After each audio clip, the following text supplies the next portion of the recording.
This will be a lesson on Polymeter. This will be a lesson on Polymeter. Playing with time in new ways. Playing with time in new ways. Playing with time on Polymeter. Playing with time in lesson ways. Playing with time in new ways. Playing with time and this will be a lesson. Playing with time in new ways. Playing with time in Polymeter. Now, in this video, I want to explain to you what is Polymeter. And then I also want to show you different examples of where we hear this in actual music, and also talk about how we can write our own polymetric sections. So, to begin, what is polymeter? Polymeter is when we're working with two time signatures at the exact same time between different instruments or different voices. So a 3/4 polymeter is as simple as one of our voicings or instruments playing something that's 4 beats long, and another instrument or voicing that's playing something just 3 beats long. A very easy example of this is imagine if I count to the number 4. 1, 2, 3, 4. And at the exact same time, somebody else is only counting to the number 3. 1, 2, 3, 1, 2, 3. You can see that our counts would line up for a little while. 1, 2, and 3 would line up. But when I'm saying 4, then all of a sudden this other voicing is counting the number 1. And when I'm counting the number 1, this other voicing is counting the number 2. So this overlapping structure of polymeter is what really gives us our polymetric feel. It's the identifying flavor of polymeter, is that these things overlap. And eventually they do sync back up. You can see after 12 beats, this entire thing will sync back up and our ones will synchronize together, because 12 is just 3 times 4. So we can hear what this sounds like by me counting 4 beats steadily at the same time as me counting 3 beats steadily. 1, 2, 3, 4, 1, 2, 3, 4, 1, 2, 3, 4, 1. So that's the basis of a 3/4 polymeter, but it really doesn't become musical until we put it onto an instrument. So imagine if we took our 4 beat and we just played it on a drum set instead. The foundation of your drum set backbeat is just 4 notes. 1, 2, 3, 4, 1, 2, 3, 4, 1, 2, 3, 4, 1, 2, 3, 4.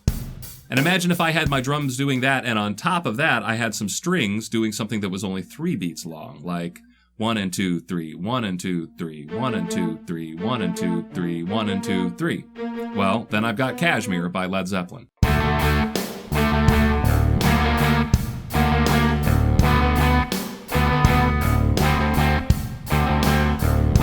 We can take this concept further than just 3 and 4. We can do any 2 numbers that don't divide into one another. So something like 5/4, for example. I've got a 5-beat phrase happening at the exact same time as a 4-beat phrase. And you can hear something like this at the beginning of Touch and Go by the Cars. The drum beat is doing a steady 5-beat phrase of 1 and 2 and 3 and 4 and 5 and 1 and 2 and 3 and 4 and 5 and the keyboards just play syncopated quarter notes, outlining an A minor add 9, and then a measure of 4 syncopated quarter notes just outlining an A minor. So it's just 1, 2, 3, 4 on the keys, but that overlaps in a very strange and confusing fashion with our 5 beats on the drums. And in the first few seconds of that song, you just get this disorienting, really jarring, but still grooving effect that I absolutely love.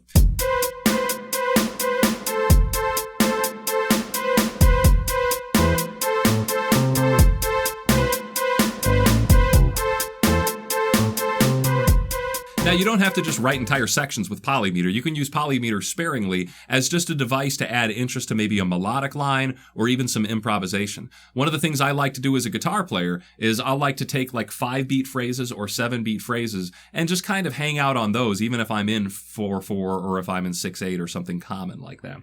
So like a 7-beat phrase would be 1, 2, 1, 2, 1, 2, 3, 1, 2, 1, 2, 1, 2, 3. So something like that, if I'm in A pentatonic minor, 1, 2, 1, 2, da, da, dum, bum, 1, 2, 1, 2, 1, 2, 3, 1, 2, 1, 2, 1, 2, 3. A simple phrase like that in 4/4 can be very interesting, hearing the way it overlaps over the beats and creates different cycles.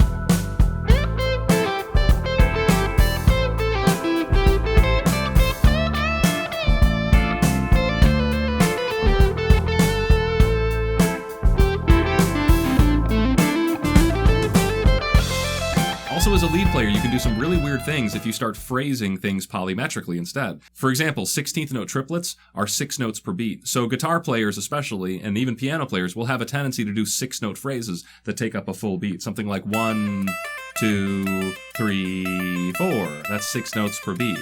1, 2, 3, 4, 5, 6, 1, 2, 3, 4, 5, 6, 1. But what if you played something that took up 6 notes a beat, but it was only phrased as 5 notes? So imagine something like this simple 5-note phrase. 1, 2, 3, 4, 5. If I'm treating that as a sextuplet, I'd have to count it 1, 2, 3, 4, 5, 6, 1, 2, 3, 4, 5, 6, 1, 2, 3, 4, 5, 6, 1, 2, 3, 4, 5, 6, 1, 2. Kind of confusing, right? So I did this exact same thing in my last single that I released, Generations. I wanted something at the speed of 16th note triplets, but I wanted something in the phrasing of 5, and it gave me this really disjointed, uncomfortable phrase that lasted over 2 measures to help me resolve back on the 1, and it really helped me achieve the effect I was looking for of some kind of awkward, disconnected little feeling.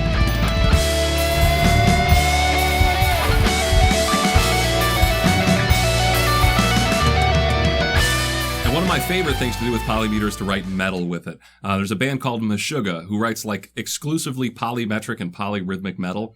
So accessing that Meshuggah feel is very simple if you kind of know how to manipulate this polymeter in a metal sense. What I did is I wrote a riff in 7/8. My first measure is 1 E and a 2 E and a 3 E and a 4 E 1. And since it's only a measure of 7/8, I can only count 1 E and a 2 E and a 3 E and a 4 E. Takes me back to my 1 beat. And then my second measure is nearly the same thing. I start off once again with 1 E and a 2 E and, but I let it ring out for an extra 8th note this time. So it's a full quarter note there as I slowly bend it up. And that leaves me with enough time for E and a 4 E. So once again, some weird chromatic notes in there, but this time I threw in the B. And it's just that, over and over again. Very, very consistent 7/8 pattern. But what's happening underneath that is I have drums that are playing the steady quarter notes. 1 E and a 2 E and a 3 E and a 4 E and a. And that's only happening between the hi-hat and the snare.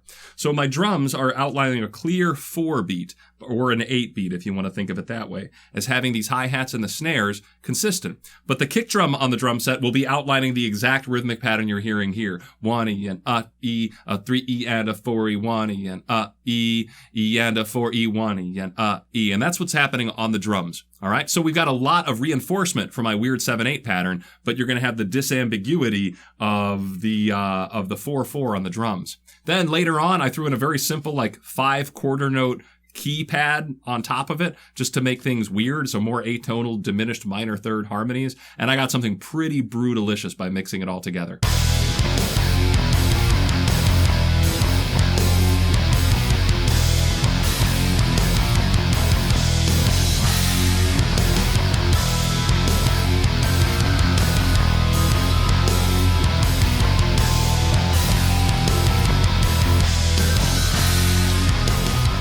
So this is really fun stuff to me, and you can see it goes in a lot of different ways. You can use it little tiny bits as a lead player. You can write entire sections like this, and I want you to really hear what other people have done with this. There's some bands that write with a lot of polymeter that I didn't mention here. Genesis, for example, has lots of polymeter sections in the Lamb Lies Down on Broadway album. Also, King Crimson might be the kings of polymeter. I think I've heard more polymeter sections in King Crimson music than anything else. And Tool as well. I would be remiss to not mention that Tool exclusively uses polymeter throughout their songs. Now, I do need to talk about what is the difference between polymeter and polyrhythm. You probably hear that word polyrhythm thrown around a lot. And these two concepts go closely together. I will do a whole video on polyrhythm. It's beyond the scope of this video, but you do need to know this. You can make polyrhythms through polymeters. For example, let's take a look at our 5/4 polymeter. 1, 2, 3, 4, 5 happening at the same time as 1, 2, 3, 4. If we only accent the very first note of every one of those polymetric cycles, so if I only count the 1 of every one of those, then what I'll get is a 5/4 polyrhythm between both voicings. The way I like to think of it is a polyrhythm is literally 2 independent voices that are dividing one period of time two ways. So in our 5/4 polyrhythm, we have an even 5 beats, and in that same amount of time, we have an even 4 beats. Whereas polymeter, we're thinking about all the beats just happening at the same time, and there's different lengths of phrases. So I hope that clears up some of the confusion you might run into later on down the line when it comes to polyrhythms, but really, my video on polyrhythm should clear up most of those confusions. So I hope this video gets you thinking about rhythm a little bit more. To me, rhythm is such an easy way to write with because you don't have to worry about music theory as much. You don't have to worry about what key are you in or how does it resolve or, what is the clarinet player going to play. It's just when. You're only focusing on when. And the tapestries of complexity that you can create just through playing with time and numbers and saying, I've got a 7/4 polymeter. That means that's 28 beats total. Well, 28 beats, I could treat that as 10 plus 10 plus 8. So now I've got 2 measures of 5/4 plus a measure of 4/4. Now you're talking like crazy time signatures with some underlying complexity and structure underneath it. I think that's really fun to write with. It might not groove that well, and it might not be easy to dance to, but that doesn't take away the fact that it's fun and it can be really engaging to listen to. So I hope you enjoyed this video. I hope you learned something from it, and I hope it gets you thinking about rhythm a little bit more. If you like videos like this, please like, subscribe, favorite, and you can check out my Patreon where you can support lessons like this going forward. Thanks for watching.